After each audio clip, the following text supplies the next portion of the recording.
The first thing I heard was the scrape of a chair against tile, too fast, too loud, in a restaurant that prided itself on quiet.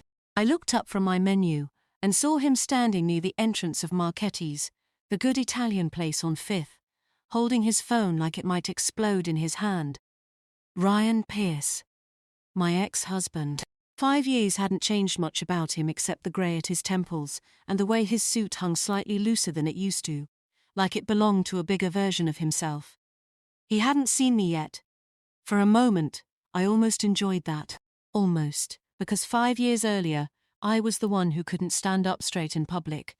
I was the one who flinched at every unexpected sound. Now here he was, doing it instead.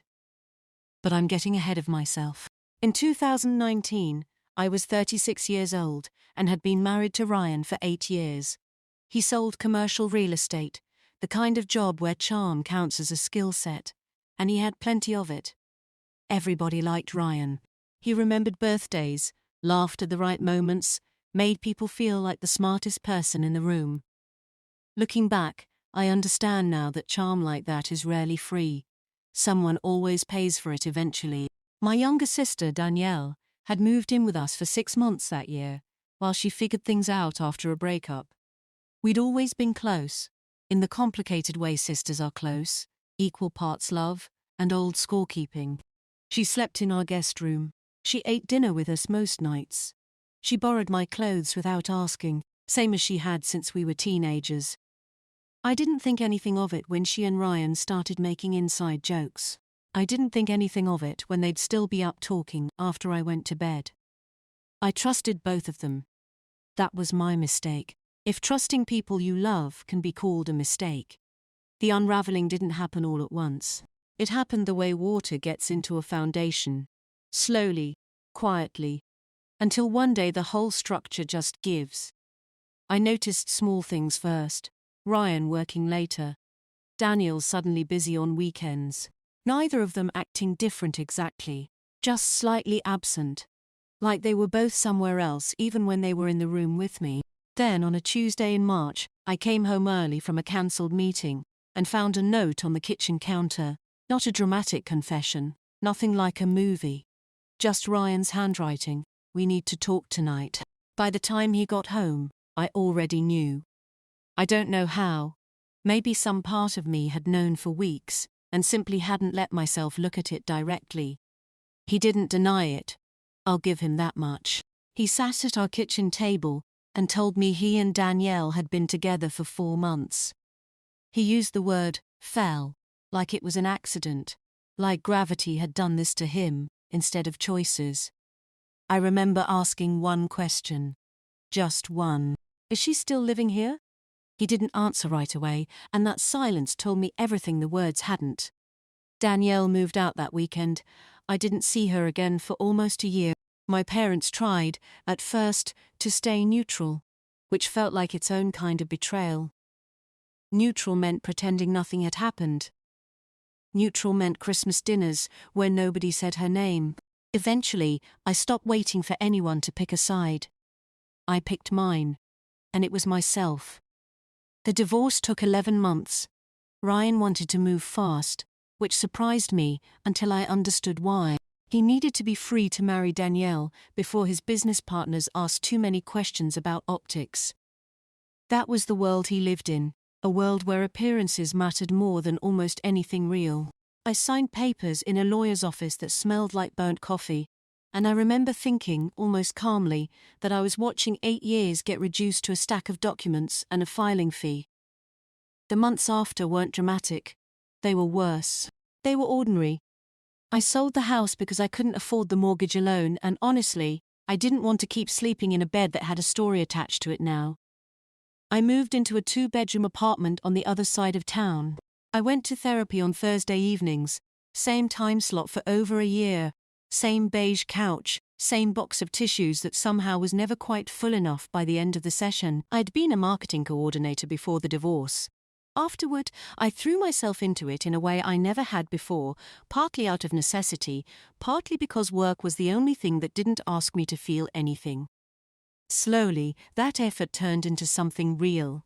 I got promoted. Then I got recruited by a mid-sized agency across town. Then, 2 years ago, I left and started my own consulting firm. Nothing glamorous. Just steady, honest work, built one client at a time. After what I'd survived, honest felt like more than enough. 5 years passed. I stopped flinching at restaurants that played the kind of music Ryan used to like. I stopped Googling Danielle's name at 2 in the morning. I built a life that was quiet and mine, and I was, for the first time in a long time, not waiting for anything to go wrong. Then, on a Wednesday evening in October, Ryan Pierce walked into Marchetti's, saw me sitting alone at a corner table, and froze. I watched him for a moment before he noticed me. He looked thinner in the wrong way, the way people look when stress has been eating at them rather than time. His suit was expensive but wrinkled. His phone shook slightly in his hand before he shoved it into his pocket. Claire. His voice cracked slightly on my name. Ryan. I didn't stand, I didn't need to. I didn't expect. He gestured vaguely at the restaurant, at me, at the whole situation. You look good. So do you, I said. You're a terrible liar, always were. He almost laughed, the old reflex kicking in before he caught himself. He glanced toward the door like he was deciding whether to leave, and something in his posture told me he couldn't afford to.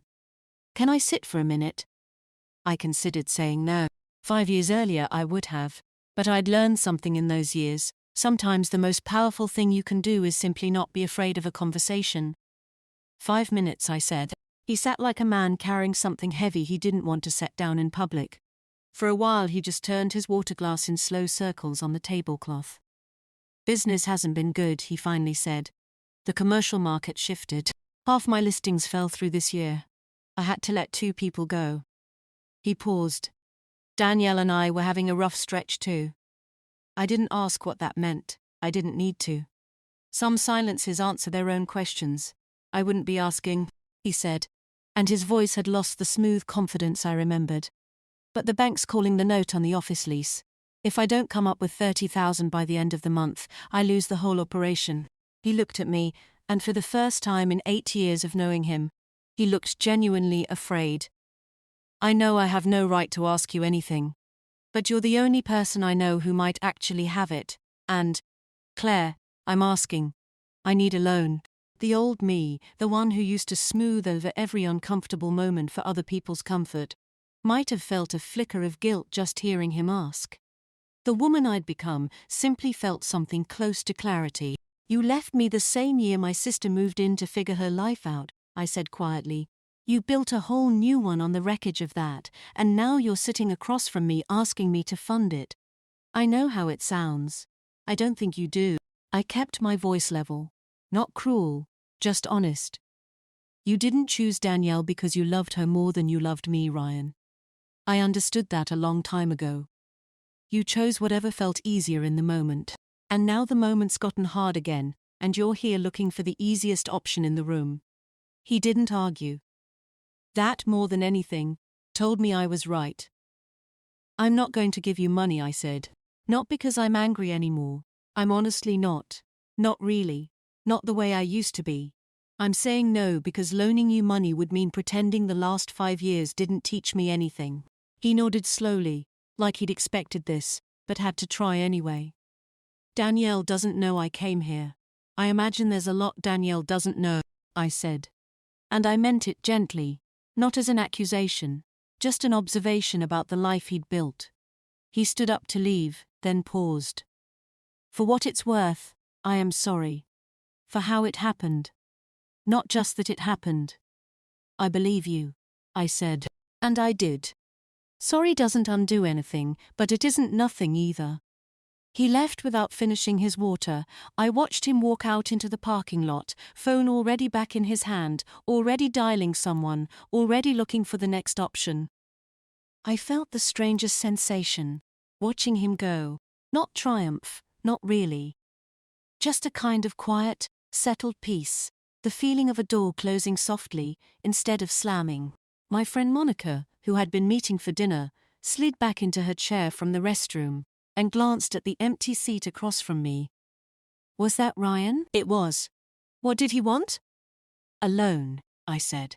And something about saying it out loud made it almost funny. Not cruelly funny, just absurd, in the particular way that only real life manages to be. Monica raised her eyebrows. What did you tell him? I told him no. I picked my fork back up. And I meant it. 6 months later, I was sitting on my back porch with a cup of coffee, watching the first frost melt off the grass, when my phone buzzed with a text from an unknown number. It was Danielle. Just 3 lines. I heard you saw Ryan. I'm sorry for everything, still, always. I don't expect anything back.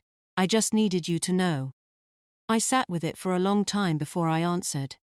Not because I was deciding whether to forgive her. Some version of that had happened slowly, privately. Over years I'd spent building a life she wasn't part of. I sat with it because I was deciding what kind of answer was actually true. Thank you for saying that, I finally wrote. I hope you're okay. I mean that. I never heard back, and that was fine. Some conversations don't need a second chapter. Some doors close gently, and that's enough. These days my business has 3 employees and a waiting list of new clients. I bought a small house last spring. Nothing extravagant. Just mine. Fully mine. Paid for with money I earned rebuilding a life nobody thought I'd want back. I still go to Marchetti's sometimes, and I no longer flinch when the door opens. For 5 years, I believed the worst thing that could happen to me already had. I believed Ryan and Danielle had the power to define how my story ended. I was wrong. What happened wasn't the ending. It was just a chapter, a hard one, but only a chapter.